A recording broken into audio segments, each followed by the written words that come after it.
So this business of taking a hardline position on every issue, of of refusing to budge, sometimes comes back to sting you, and this is one such case. So is it not a big face loss? Is it not an ignominious situation for Yogi? And I'm sure Delhi would be happily watching at this situation. Look, it would be a face loss in the normal terms. Had it been a non-BJP government, it would have been a face loss. But the BJP has a great PR machinery at its, at its disposal, and they will spin it. They'll say, look, this is how a sensitive government. But shouldn't the students be cautious? What if they don't fulfill the promises? Of course, now the exams will be in December sometimes, or maybe they will postpone the exams. We do not know yet. But shouldn't the students be cautious of the Yogi government, which has already lathi charged them, which has arrested the students? Well, most certainly they ought to. They need to first verify and then trust. And this has a, students are by nature anti-establishment. When you're young, you have fire in your belly. You, irrespective of who is a part of the establishment, you tend to be rebellious. You tend to go against it, and they tend to. This catches like fire. Today it's students in Allahabad. Tomorrow it could be in Varanasi. Next day it will be in Ghaziabad, and it can just catch fire. So Yogi's cheerleaders, but how would the Delhi Darbar take this development? And given the fact that there is because Neelu, this is not really, this is confined to just Allahabad, and this is not really widespread. So they will not take a very dim view of this, because at least there will be some who will commend him that at least he's willing to see reason at some point of time. He's seen reason, and he's given into the just demands. So this will not really be held against him.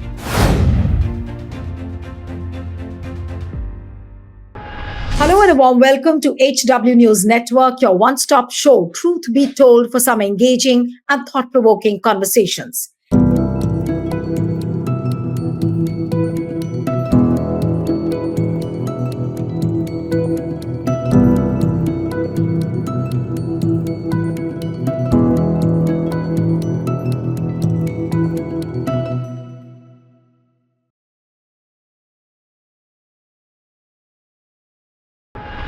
In Allahabad, students had been protesting for the last 3 days, demanding one shift, one exam.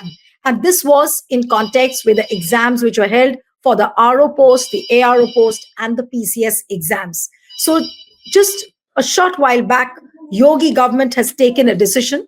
A committee will be constituted to look into how the RO and the ARO exam too could be held in a single shift. And this is the statement which came out from the UP Chief Minister's office. So basically, Yogi has given in to the demands of the students. And is this a big face loss for Yogi? Because there was a lathi charge, students had been arrested, and students had protested, but Yogi was not listening all this while. But what made him take this decision at the 11th hour? Joining me now is political commentator and veteran journalist Javed Ansari joins us this evening. Thank you so much, Javed, for joining. And the first question, that do you see that this decision is a big face loss for Yogi? There will be a lot of questions asked of him, because these students are protesting for the last 3 days, and now after so much of lathi charge, arrests, and now he gives in to these demands. Well, better late than never. It's been done with an eye on the by-elections that are taking place in Uttar Pradesh. There are 10 seats, 9 of which are going to the polls, and he doesn't want the student agitation to spread to other centers, and that's why he's given in. If he had to give in, why create a standoff in the very first place? So this business of taking a hardline position on every issue, of of refusing to budge, sometimes comes back to sting you, and this is one such case. But what would you really say about Yogi? Because there have been several instances of paper leaks also in the past, and there are lots of questions on how they have behaved with the students. And if you look at the attitude in the last 3 days, there was a lathi charge. There were goons who were not in uniforms, but they came and dragged the students out. Now, what would you say to this attitude? It's deplorable. It's condemnable. But this has become the leitmotif of the Yogi government. This is what his bhakts and his cheerleaders in the media laud him for, that he is a strong man, that he puts everybody in place, and law and order is top notch. I was on a program yesterday where people were actually finding fault with the apex court for were actually supporting bulldozing. They're saying that, look, the Supreme Court has not termed it illegal. It has only said laid down guideline. So he has his cheerleaders. He's catering to that constituency of his, but he's realized that, and people around him realize that there are limitations to any constituency, even the one that Mr. Yogi and the BJP under him and the BJP has been nurturing. There are limitations, and you need to broad base. These are students who cut across caste and religious lines. They come from across the spectrum, and therefore to strong arm them, this statecraft cannot be replaced by strong arm tactics. Strong arm tactics are no substitute for statecraft. You have to handle these things with sensitivity, with care. Every time the danda is not the answer to a problem. But what would you say to the Yogi's politics now? Of course, the bulldozer model has been demolished by the Supreme Court, whether his cheerleaders agree or not. And now he gives in to the demands of the students. So is it not a big face loss? Is it not an ignominious situation for Yogi? And I'm sure Delhi would be happily watching at this situation. Look, it would be a face loss in the normal terms. Had it been a non-BJP government, it would have been a face loss. But the BJP has a great PR machinery at its, at its disposal, and they will spin it. They'll say, look, this is how a sensitive government acts. They heard the voice of the people, and we are always batting on the side of the students, and therefore we've decided that if this is what the students want, we've decided to give in to them. They will try and give it this spin. But the fact is, and everybody knows, that after initially trying to strong arm them, arm twist the students, they've now realized that they're not making headway, and the only way is to beat an order, to try and beat a retreat and save face. How much of face they'll save at this late hour, we'll only know once the results come out.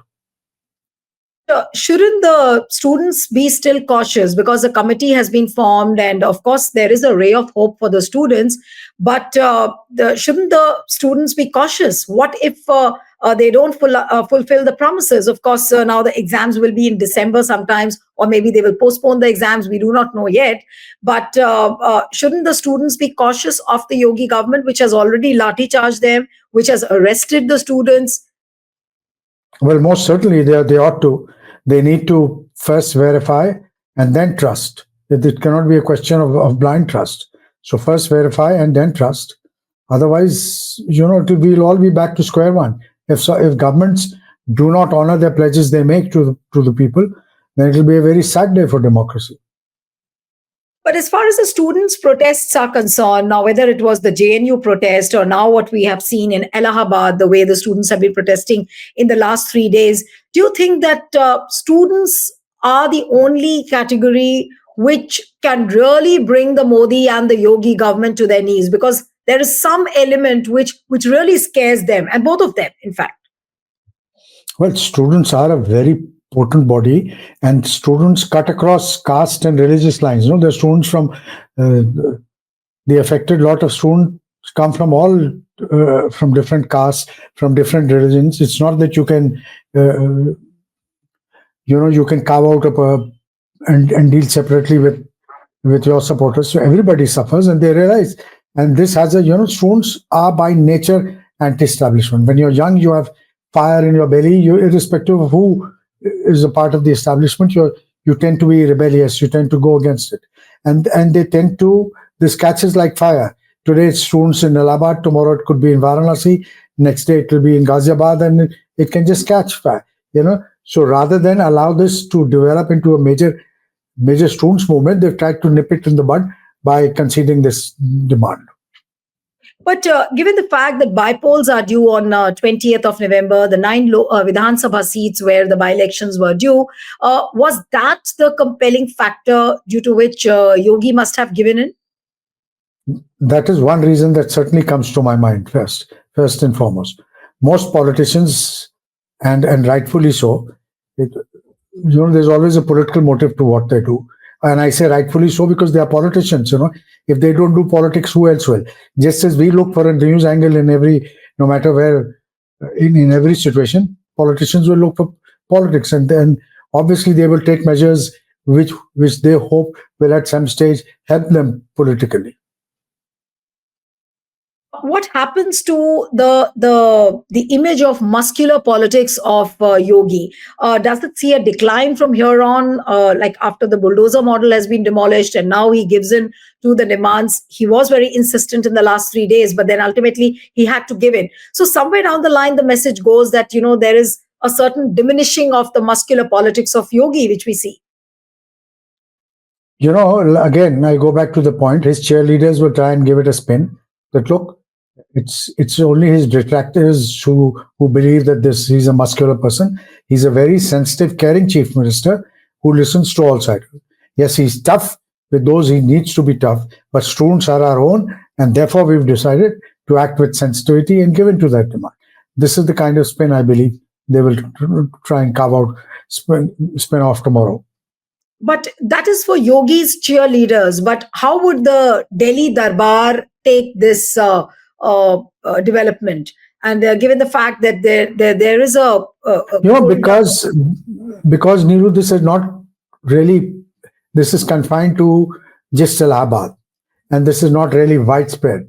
So they will not take a very dim view of this, because at least there will be some who will commend him that at least he's willing to see reason at some point of time. He's seen reason and he's given into the just demands.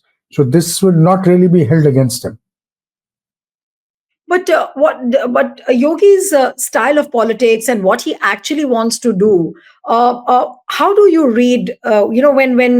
When we see the by-elections just round the corner, he gives in to the demands, of course, because it is politically doesn't suit him. But he takes 3 days to decide.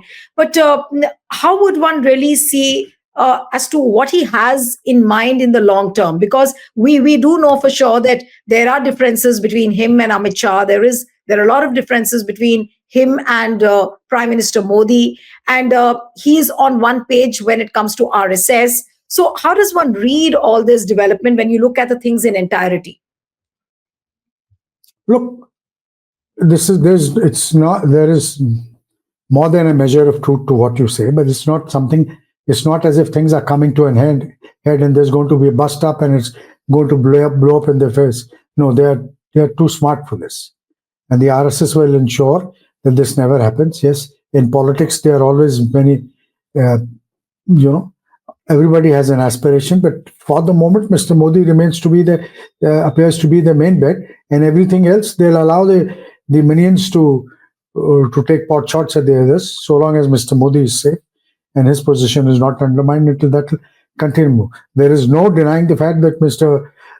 Yogi Adityanath's political ambitions extend way beyond Lucknow, but he will bide his time. No, but the way his katoge batoge remark has been almost become like an overshadowing theme of the BJP. Prime Minister has come up with a synonym saying "ek hai to safe hai." So, do you think that that katoge batoge has exalted Yogi's stature actually within the party, or is he more sidelined, more confined only to UP? How will one read this? The very fact that the RSS and the BJP and Prime Minister have adopted that slogan. Yes. Of course, the Prime Minister has tried to give it to modify it slightly, but the essence of that slogan, that message continues. The very fact that they've adopted it does say something about the kind of political impact that Yogi and his brand of politics carry within the Sangh Parivar and the Bhakts. But do you think that students protest like these will actually mellow down Yogi Adityanath? Do you see a possibility of that happening? Well, if your question is that will it bring about a change in his character, in his style of functioning, then that's not happening. That's not happening. He won't change. Whatever his claim to fame is, what he is: strong arm, in your face, aggressive, abrasive. So that he'll sometimes, depending on the situation, he'll modify his positions. He'll adopt positions depending on where he stands. But the overall, Mr. Yogi Adityanath, his overall message will not change. He's positioned himself as a hardline, strong man, and that will continue. Right. So we will not see a situation where an aggressive Yogi becomes mellowed down at all. Well, in politics, you can never say anything different. Definitely, politics, there are no lines drawn in cement or in steel. No, so politicians have this unique ability to be flexible if it suits them, and the same applies to Mr. Yogi. From these student protests, though they've been localized, restricted only to Allahabad, but what is the big takeaway for Yogi, according to you, from this particular student protest? That you need to be alive and sensitive to people's demand. Your first reaction should not be no. Never shut the door on negotiations.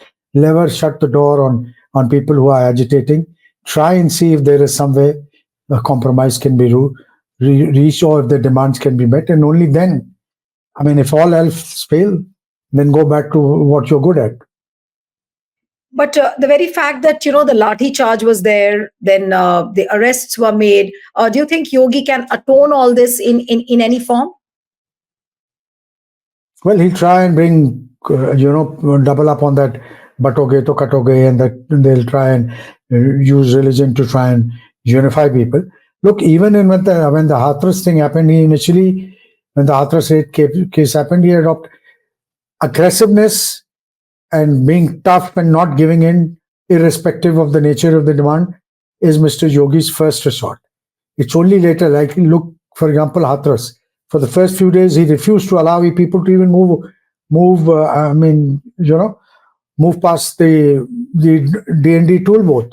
It's only later, it's only after a couple of days when he realized that this is bad optics, that he allowed the Congress leaders to go and visit the victim. Similarly, here he probably must have realized that this is bad optics. The messaging is very the narrative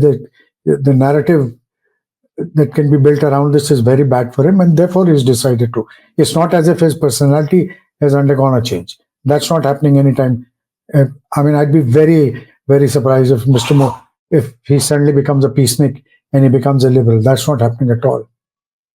No, but Javed, many times, like whether we see Modi or whether we see Yogi handling the students, why are they so hard-nosed when it comes to handling the students? Because students are the ones with whom they can listen to. It's not just students; it's everybody. Whether it's students, it's kisans, whether it is those women agitating for CA rights.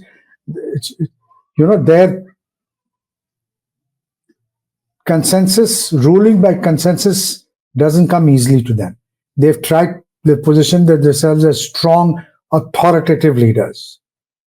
But there's a thin dividing line between being authoritative, being strong, and being dictatorial, or being authoritarian. Authoritative and authoritarian, there's a fine distinction.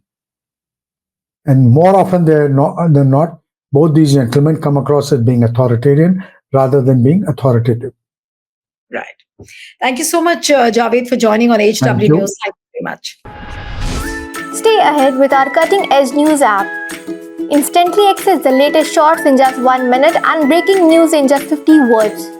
Download now for a smarter, faster news experience.